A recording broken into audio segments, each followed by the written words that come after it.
Everybody who has kids has a story about their childcare situation, either how much they used to pay for childcare or how much they're currently paying for childcare or the struggle to get on a wait list for childcare. Or when I meet people who are pregnant, I'm always asking them the question, have you thought about childcare yet? From Bloomberg News and iHeartRadio, it's The Big Take. I'm Wes Kosova. Today, why has childcare become such a mess?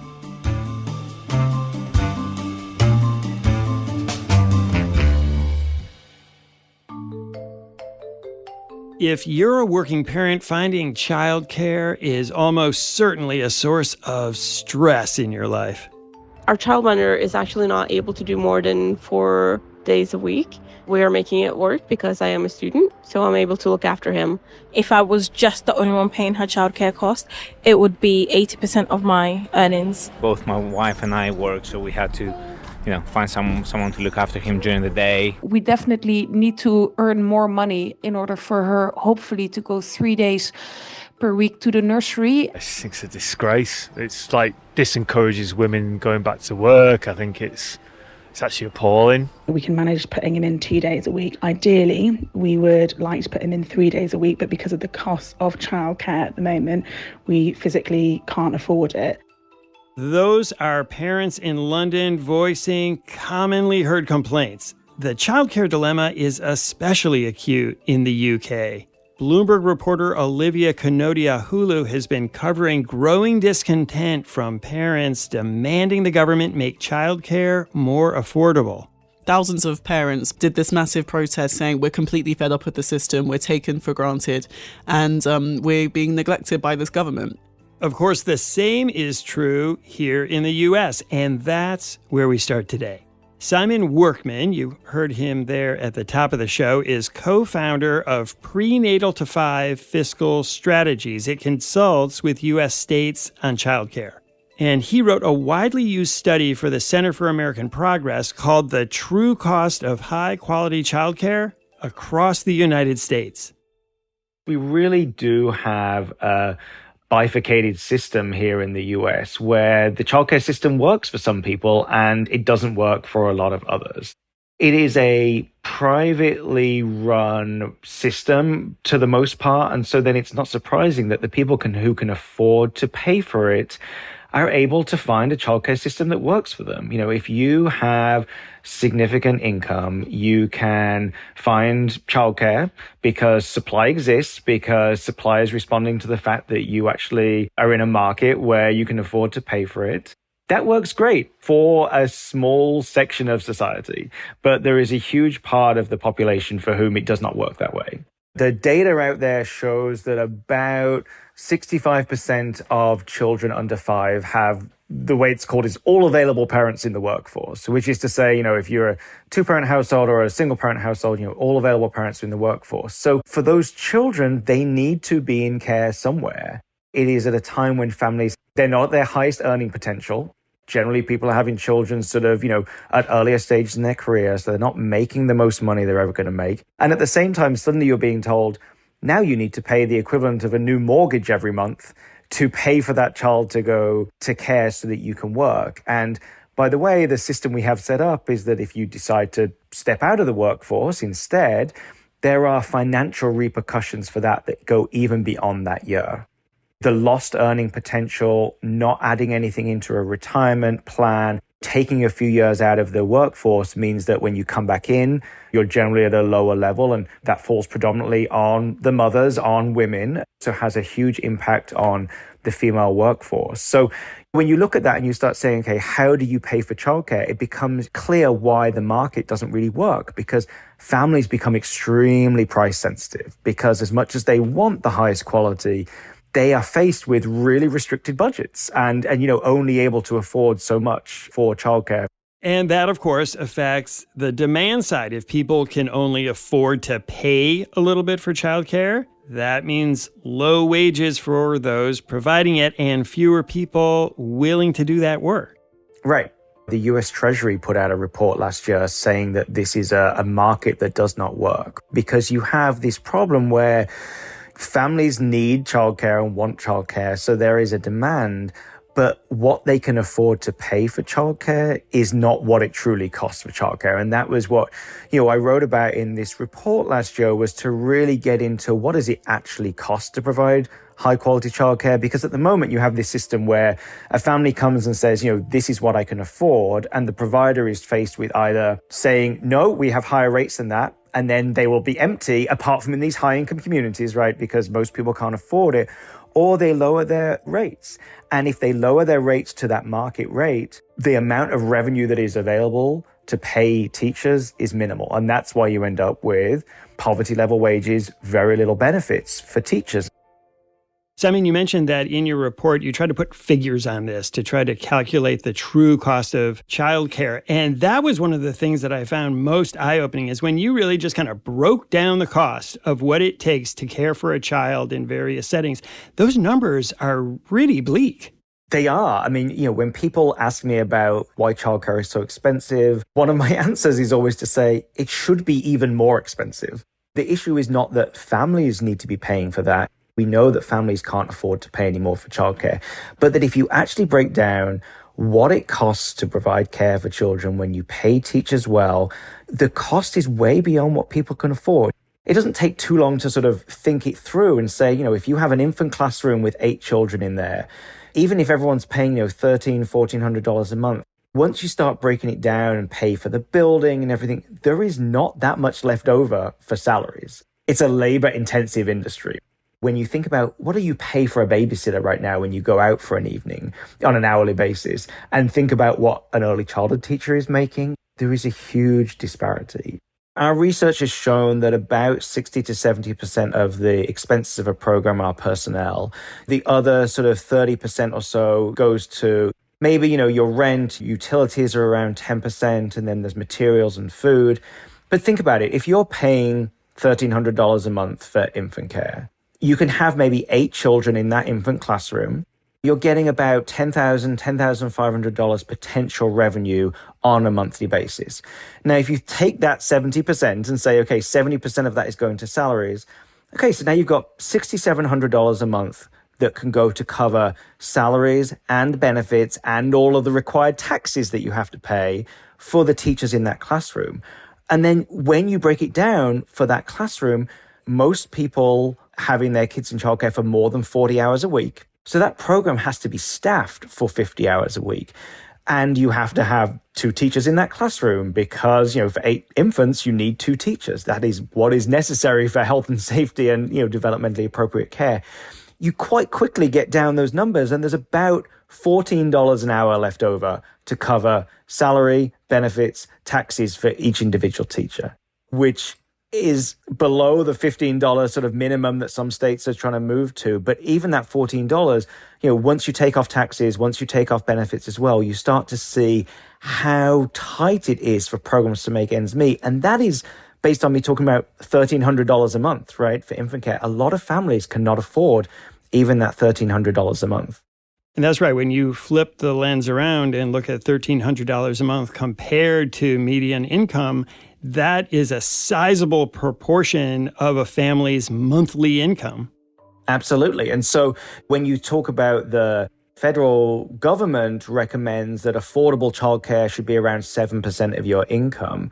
But, we know at the moment that families are paying 20, 30% of their income on childcare. And so you look at this equation and you say, on the one hand, teachers are not making enough money and they need to make more money. On the other hand, families are already paying a significant share of their income. They can't afford to pay more.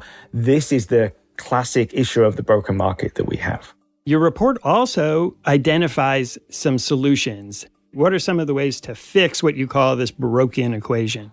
Ultimately, it's this problem of having what is arguably a public good that childcare is, that is currently predominantly privately funded. So you have a public good that's privately funded, means that there is not enough public money in the system. We are relying on private dollars, mostly families, to pay for this. And so we have to change the thinking in this country to realize that taking care of young children is not solely the responsibility of families. Once a child turns 5 or 6, we sort of decide it's our responsibility as a society to educate them and to care for them, in schools. But this idea that that doesn't happen before that age has got to start changing. We talk about a few different options. One of the policy solutions is to increase the amount of money an individual provider gets when they serve a child with public funding. Right now, public funding levels are set based on that market rate. The market rate is not actually the true cost of care. So states and the federal government should be setting subsidy rates based on what it actually costs to provide care. But we also need to be providing that support to more families. In most states right now, if you earn less than $30,000 for a family of 4, you qualify. But if you earn more than $30,000, you don't qualify for subsidy. We need to increase the subsidy rates, increase the amount a provider can get. We also need to increase the number of families who are eligible for public funding and actually get that money directly to the childcare providers and into the pockets of the childcare teachers. So I can hear some people saying, oh, sure, that's an easy fix. Just have the states give more money. But a lot of states are facing the budget restrictions that we all know about. The economy's not the greatest right now. So where does that money come from, and what's the return on that investment? We are seeing states look at different options, some of them looking at using new revenue streams such as tax on marijuana or sports betting, to get some more money into the system. That's often used to target specific initiatives like a universal pre-K program, for instance. The amount of money that's really needed for the system, though, is so large. It really needs a federal investment because ultimately the states who are trying to balance their budgets every year, are really struggling with that. The president put in Build Back Better, a huge investment at the order of about $400 billion, was the sort of idea of thinking about that amount of money that needed to go into the system. We would make the case that it is worth it because of the significant return on investment at multiple levels. There is a return on investment that's related to children. When children have high quality early learning experiences, they go into kindergarten more ready to learn. And there's a whole series of research that shows you, then they're more likely to graduate school and go on to college and have higher incomes, right? Which returns a lot to society. You also have the impact on the current workforce who don't have to drop out of the workforce, don't have to have interruptions to their career because they have reliable childcare. And you have the direct impact of thousands of childcare teachers right now making poverty level wages. If you funded this system at a much more robust way, those teachers would see a huge raise, and they are spending it in the economy today. They are buying shoes for their kids. They are buying food for their kids. There is a huge return on investment immediately in the tax revenues when you boost the income of those workers. There's been a lot of research over the time to actually quantify all of those numbers. And ultimately, the data shows that for every dollar you invest in early childhood, you are getting a return of between $7 to $12 for every single dollar you invest. Even with interest rates going up, that is a return most investors would take. This is a no-brainer in many ways of where you should be investing money. There is proven research to show the impact it has. The impact is short-term and long-term. So it really is something we should be prioritizing investments in. Simon Workman, thanks so much for talking with me today. Thanks, Wes. Great to be with you. When we come back, how the UK is trying to make childcare more affordable.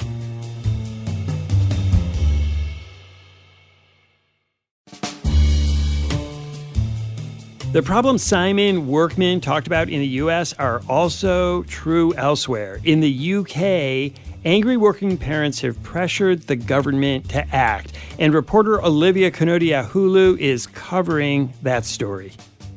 One thing that really illustrates it well was that there was this protest on Halloween last year where basically thousands of parents, but particularly mums across the country, did this massive protest saying we're completely fed up with the system, we're taken for granted, and we're being neglected by this government. The foundation of that was just because childcare costs are so incredibly expensive that it's having an impact on people's lives, on the jobs that they take, the hours that they work, and all these things. Unlike, say, the U.S., which we were talking about just a little bit ago, there is a fairly well-developed system of subsidies for families to get childcare, but it doesn't quite go all the way. Yeah, so if we look at the system at the moment, well, before the last budget, parents of 3 to 4 year olds got a certain amount of free childcare hours. But the catch with that is that it's working parents, and the definition is that both parents have to be working at least 16 hours a week for the minimum wage. But that cuts out a certain number of people. If one of the parents can't afford to work because of childcare costs, so it kind of gets into this vicious cycle. So that while in theory this is meant to encourage people back to work, for some people they won't have that choice. So that's why people at the lower end of the income spectrum are often cut out. So when it comes to like the bottom earners of families, only around 20% of those are eligible for this particular childcare benefit. There is just this big question mark about what you do if you are in that situation. If you're not eligible for subsidies, you can't afford to work more, but you're still having to somehow find childcare, which is ridiculously expensive. There's been one calculation that there are 8 different systems and 8 different subsidies potentially that parents can access. And the money isn't nearly enough to cover the cost of those subsidies, which means that nurseries then have to raise prices for the children that aren't on subsidies, if that makes sense. It's fair to say that a lot of people have said the system is pretty dysfunctional. Can you give an idea of just how much it costs? Like what percentage of a household's income would go to childcare depending on how much money you bring in? The Organisation for Economic Cooperation and Development, what they found by their analysis is that the UK is one of the most expensive countries. And when you take an average family, as they calculate it, it's 30% of people's incomes. And so with what that means for some people, it's more than their mortgages, it's more than their housing costs. If you're thinking about having a child, then it's just a really, really massive financial decision in the UK. And as you've been covering this, you've been writing a lot about how a lot of this falls on women who want or need to get into the workforce and yet find that childcare makes it impossible for them to work. Yeah, so to give you a sense, Pregnant and Screwed, which is this really vocal charity which do a lot of work in this, they did a survey and they found that around 3/4 of mothers who use childcare say that it doesn't make economic sense for them to work. So there was this one nursing student I was speaking to, and her partner is also in the National Health Service. And for complicated reasons, basically, she didn't get access to certain subsidies. And so childcare was just like ridiculously expensive. And her partner was having to work these kind of crazy hours on weekends, on nights to try and cover those costs. And she was just saying, like, it doesn't make any sense at all. What's the motivation for me to try and improve myself, to study, when I'm just being set back for just wanting to study and also have a family? And here's what some other parents in the UK had to say about their own childcare experience. It's one of those things you've got to weigh up when you go back to work. Is it worth it, basically? I wasn't working as a result of the COVID pandemic when I got pregnant, and it was easier to stay out of the workforce and look after her than trying to get back into the workforce. A fair portion of that decision was about the cost of childcare, but also the availability of places and the competitiveness of the market. My wife did reduce her hours when we had children. She switched from working for a regular full-time job to working in a school so that she would be available during half terms and holidays, and we wouldn't have to pay for the expensive holiday camps and other things that people use during those kinds of times. That decision was driven entirely by the cost of those things. Looking at the other side of this, even for people who can afford childcare, oftentimes you write that they're not able to find childcare centers that can take their kids, that there's a shortage. Yeah, definitely. So that was some other numbers that came out this year, which were also pretty depressing, in that I think it was finding that around 50% of local areas said that they didn't have enough childcare for working parents. Apparently, I didn't realise that it's normal to enrol your kids for childcare before they're born. But for some people, they still aren't able to find like the hours that they need or that cater to them and their hours. So yeah, like you're saying, it is pretty bad. And is that to do with the pay that childcare providers make, that they're just unable to find enough people who want to work long hours under stressful conditions for relatively low pay? Yeah, so it's one of those situations which people describe as a perfect storm, in that there was COVID, and COVID really knocked the sector in that it had to keep running, but it was under really, really challenging circumstances. Obviously, there's staffing issues, as you were saying. It's not very well paid at all, and they're really having problems in terms of finding enough people and retaining them. And on top of that, you've had inflation. So they've also got this rising kind of running costs. So all of that together means a lot of businesses have had to close down, and that's partly fed into the issues with availability. So this is an issue where a lot of people care about it, but there hasn't been a whole lot of political action in the UK until fairly recently. And now it seems like the government is really sitting up and taking notice. Yeah, it was interesting. In the latest budget, childcare was kind of the flagship reform that it was announced. Today's childcare reforms will increase the availability of childcare, reduce costs, and increase the number of parents able to use it. Taken together with earlier Conservative reforms, they amount to the most significant improvements to childcare provision in a decade. So Chancellor of the Exchequer, Jeremy Hunt, so head of the Treasury, he made a really big point about how childcare was so important and that it was terrible that people weren't working because it was so expensive. And he really made it one of the biggest things about the budget that was announced earlier this month. And so what exactly did the government announce? The things which people broadly say are good are the things such as on universal credit or benefits, basically. The people who get that get a higher amount of child benefit. And the way that it's given to them is it's basically paid to them up front instead of them having to pay the childcare and then get it, which might not seem like that big a deal, but potentially people would kind of go into debt doing that because they'd have to pay those costs and then ask for it back from the government. But the big thing that they did was 3 to 4 year olds up to this point, they got a certain amount of so-called free childcare hours. They basically got quite a big discount on their childcare, and they've extended that through to children for 9 months. The problem is that will cost a lot of money, and that program that was already in place was already underfunded, which is partly why providers have to hike their costs and so on and so forth. So what providers are now saying is that there's going to be this massive amount of demand, which they can't meet and also can't pay for and can't afford. And that's kind of where a lot of the tension has come up. So very broadly, the industry said, thank you for paying us attention. Thank you for kind of giving us this platform, but we need more money. Otherwise, this very much isn't going to work. And people's hopes are going to be up only for more providers to close down. The government has announced this new program. How long until people actually start to see that money? So it will be in stages, though. I think the first tranche, as it were, of people will be eligible, I think, next year. And it won't be fully rolled out until the autumn or the fall of 2025. So it will take a long time. And there's a general election in the middle of that. So it's very possible that the government ultimately won't do it because it will be a different government. More with Olivia after the break.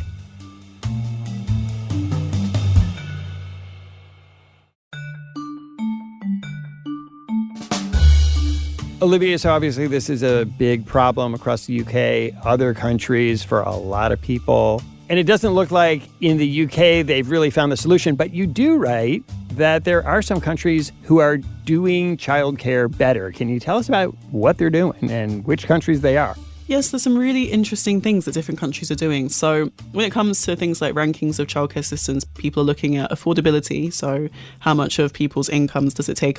Quality, are the teachers highly qualified? How many staff are there per children? That kind of thing. And then accessibility. So how difficult is it for you to find childcare? And so the Nordics do really, really well. Iceland comes top a lot of the time. And that's partly because it's pretty cheap, relatively speaking, and also because it's high quality. So teachers are pretty well qualified. There's a very, very small amount of children per teachers. The last figures I saw, Iceland spends more than 2% of its GDP on childcare. So it's obviously a priority for the government, and that really shows. What other countries are doing things like Iceland, which is to invest in childcare as a national priority? Canada is also really interesting because historically it's had different systems across different provinces, but now it's going to roll out the same system that was in Quebec. So up to this point, someone in Toronto paid much more than a parent in Quebec would pay. But now Canada basically wants to do this thing where, on average, they want parents to pay $10 a day, I think, for childcare, which is obviously a massive thing, and it's going to be one of the biggest things that Justin Trudeau potentially does.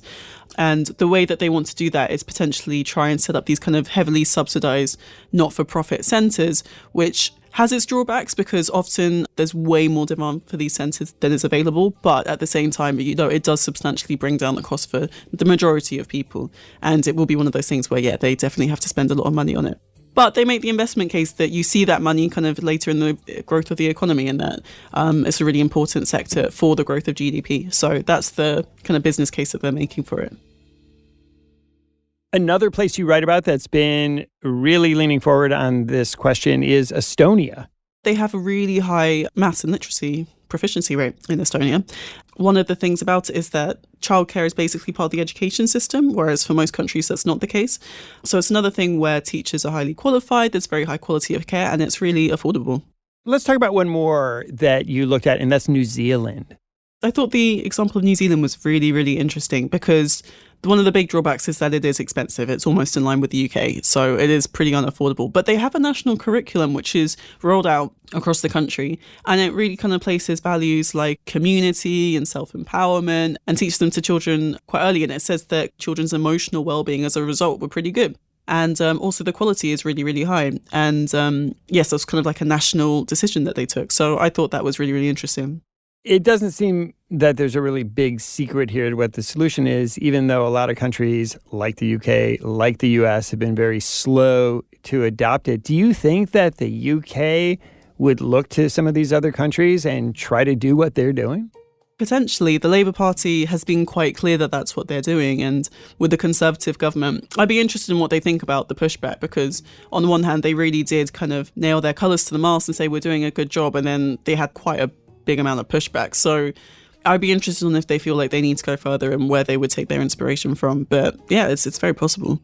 Earlier in our conversation, we were talking about how this childcare situation causes a lot of women, especially, not to enter the workforce when they want to or need to. In these other countries where the system just works better, what have we seen when it comes to women's participation in the workforce? So it's not an entirely clear-cut line. The one exception is Germany, where childcare is very affordable, it's high quality. In some places, it's almost free. But female participation in the workforce isn't fantastic, and it's a bit complicated. There's other kind of government policies which some people kind of come into play. But very broadly speaking, the quality of the childcare system, on top of things like maternity leave and parental leave policies, does seem to have some kind of a link with female participation in the labour market. You also mentioned just a little bit ago that we start to see economic benefits from childcare early on that shows up not just at the time with their parents, but later when those kids grow up and enter the labor force. Are there numbers where you can actually tell what the impact is in countries where they have strong childcare systems?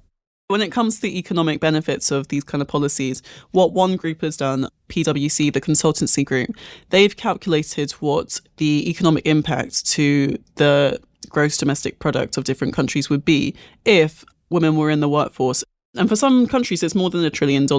There's more complicated factors that go into that than just childcare policies, but it does at least seem to be, for some individuals, a factor. So I think it is definitely something to think about. Olivia Kanotiahulu, thanks so much for speaking with me today. Thanks for having me. Thanks for listening to us here at The Big Take. It's a daily podcast from Bloomberg and iHeartRadio. For more shows from iHeartRadio, visit the iHeartRadio app, Apple Podcasts, or wherever you listen. And we'd love to hear from you. Email us questions or comments to bigtake@bloomberg.net. The supervising producer of The Big Take is Vicky Vergolina. Our senior producer is Catherine Fink. Federica Romagnello is our producer. Our associate producer is Zeneb Siddiqui. Hilda Garcia is our engineer. Our original music was composed by Leo Sidran. I'm Wes Kosova. We'll be back tomorrow with another Big Take.